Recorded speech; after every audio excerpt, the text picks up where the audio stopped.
அவன் போலீஸ்கார மேலே கை வச்சிருக்கான், அவனுக்கு போய் வக்காலத்து வாங்குறீங்க. எதுக்கு கை வச்சான்? அவன் ஆத்தாளை பத்தி தப்பா பேசினா முத்தம் கொடுப்பானா? என்ன கண்ணன் சார், உங்க பொண்ணு ஒரு பையனை லவ் பண்ணி ஓடி போய் செட்டில் ஆயிடுச்சுல்ல?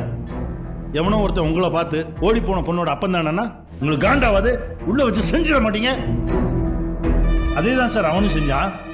உங்க டிபார்ட்மெண்ட்ல இருக்க எல்லார் கையிலையும் அண்ணன், தம்பி, மாமன், மச்சான், சித்தப்பா, பெரியப்பான்னு தானே பழகின்னு இருக்கிறான். எத்தனை பேர் அவங்க கூட என் பார்ல உட்காந்து குச்சிருக்கீங்க? இன்னைக்கு ஏதோ கோவத்தில் ஒரு காக்கி மேல கை வச்சிட்டான்றதுக்காக ஜாக்கி வச்சு தூக்கின வண்டி மாதிரி மொத்த காக்கி ஒன்னா சேர்ந்து லத்தி தூக்கி நிற்கிறீங்க. நான் எம்எல்ஏன்ற பவரை யூஸ் பண்ணி என்னைக்கா யாரையா வெளியே விட சொல்லியிருக்கேனா சார்?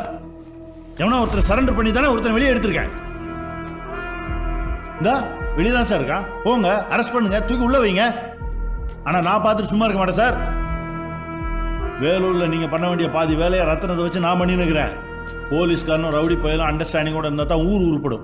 மனசுல வச்சுக்கோ. அவன் போலீஸ்கார மேலே கை வச்சிருக்கான், அவனுக்கு போய் வக்காலத்து வாங்குறீங்க.